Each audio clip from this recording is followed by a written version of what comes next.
Dikit-dikit sekarang ceramah Habaib dicari-cari, yang bagian bicara karomat, khurafat katanya, khayal, khurafat, nggak masuk di akal.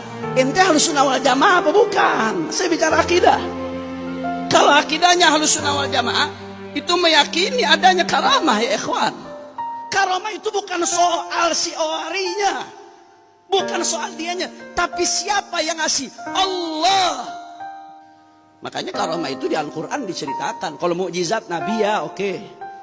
Yang menafikan karamah itu Mu'tazilah, di luar Ahlussunnah wal Jamaah. Makanya tanpa sadar orang yang ngejek-ngejek karamah itu tanpa sadar dia lagi ngadopsi pemikiran Mu'tazilah, saudara. Di Al-Quran ada kisah karamah, bukan Nabi, hamba Allah saleh, Ashabul Kahfi. Walabithu fi kahfihim 300 sinina wazdadu tis'a.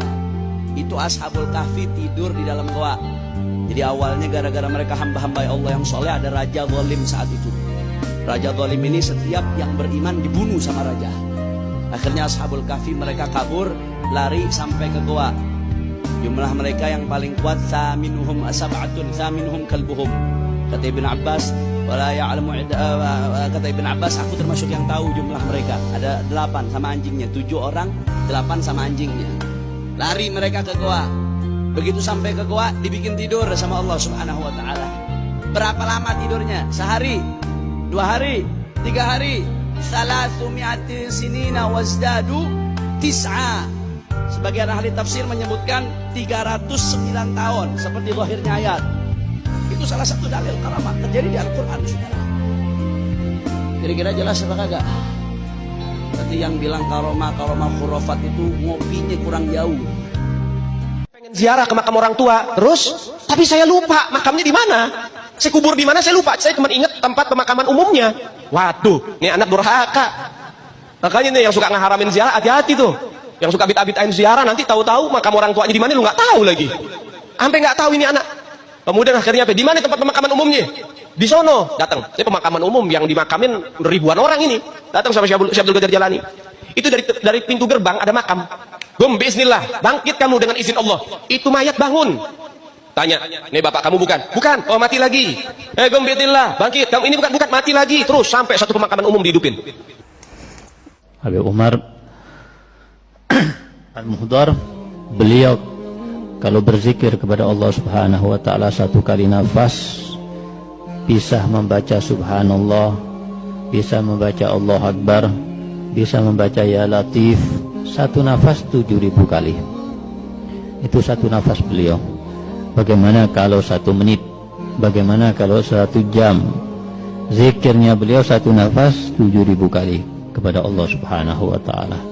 Belum lagi ibadah yang lain. Para aulia menunjukkan apa yang beliau miliki itu bukan ujub. Ana linari jahim udfiha. Saya ini bisa memadamkan neraka jahanam. Itu dengan jari kelingking itu enggak saya dengar. Yang ada, yang kita dengar, saya bisa memadamkan neraka jahanam. Kalau ini sulit Anda pahami karena pemahaman Anda sangat terbatas tentang syariat Nabi Shallallahu Alaihi Wasallam, Anda perlu tanya. Jangan Anda langsung memvonis orang-orang saleh. Anda akan malu dan Anda dicap sebagai orang yang kurang ajar sama Oli. Sampai beliau dalam managibnya bercerita, guruku kata Habib Ali Habib Abu Bakar Atos, itu kalau waktu antara maghrib dan isya Allah berkahi waktunya. Waktu berkah. Bagaimana waktu berkah? Guruku kata Habib Ali, kalau waktu antara maghrib dan isya beliau baca Yasin berapa kali? 60.000 kali. Bayangkan, kita baca Yasin berapa? Paling 2 kali lah mentok azan isya sudah, atau mungkin sekali lah sama tahlilnya. 60.000 kali baca Yasin baru isya. Waktu yang berkah. Karena kalau bukan beliau baca cepat Yasin, enggak, baca pelan biasa. Ya, kok bisa? Karena waktunya diberikan keberkahan. Orang kalau waktu berkah, waktu sedikit bisa digunakan dengan amal yang banyak. Makanya orang dulu bisa hatam sehari 4 kali, 8 kali Quran, ya begitu. Allah berikan keberkahan dalam waktunya. Itu gurunya Habib Ali tadi, Habib Bakar Atos.